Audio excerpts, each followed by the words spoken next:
let's start with this is my approach to delirium. So what is delirium? It's an acute confusional state lah. So people with recurrent delirium is at risk for getting dementia. People with dementia are at risk of delirium.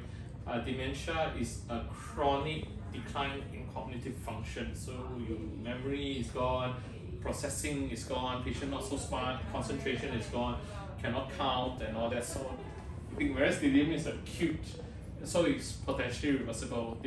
Delirium is to dementia what decompensation is to heart failure, or decompensation is to a chronic kidney disease. Okay, so you got AKI on top of your CKD, so you can get delirium on top. So when the patient is delirious, doctor, the patient is delirious, what are you going to do? Attend to the Of course, attend. Okay, when you attend to the patient, what are you looking for? So there's this group of things, I call them the easily reversible. So these are like, if you don't do it, it's criminal. Includes hypoglycemia, so you ask the patient, please give a dextro stick. Hypoglycemia straight away inject, patient recovers. Okay, some more other things. electrolytes in the Electrolyte, that one a bit hard because you have to take the blood and send. You'll come out in half an hour. But electrolyte can. So ECG or MI. Na, sodium, potassium, calcium, magnesium. This one is under severe illness. So patient with MI, yes, they will become. Okay, what else? But easily reversible. You AUR, you palpate the abdomen, palpable bladder, you percuss down suprapubic, AUR, you put in a CPD patient straight away. Constipation. Okay, constipation, put in a PR, put in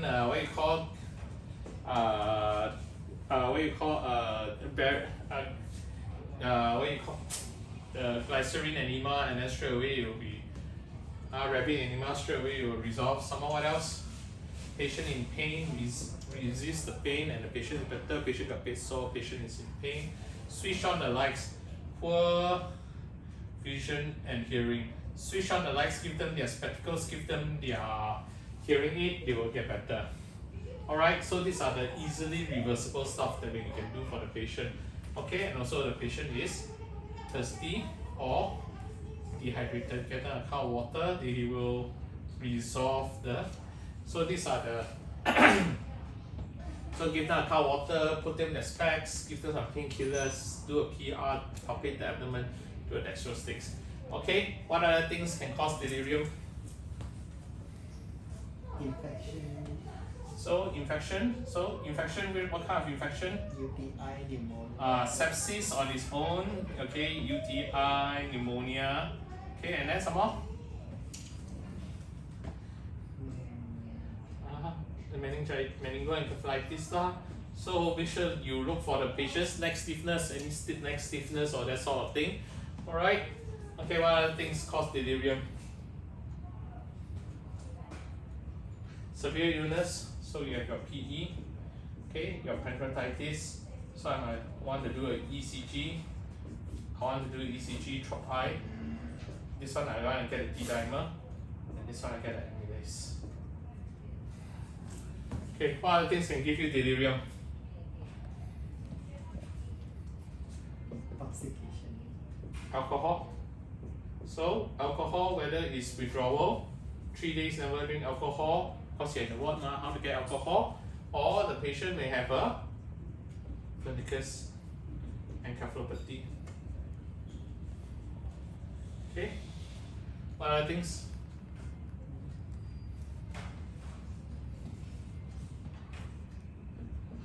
Encephalopathy.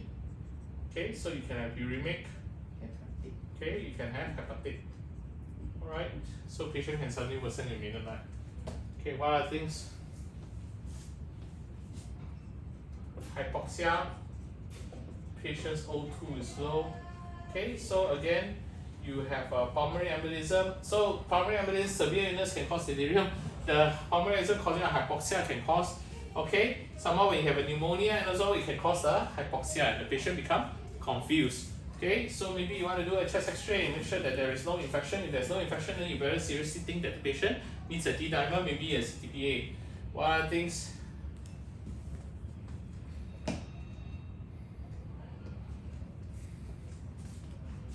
Hypotension. You're hypotensive, you get hypoperfusion, not enough blood flow to the brain.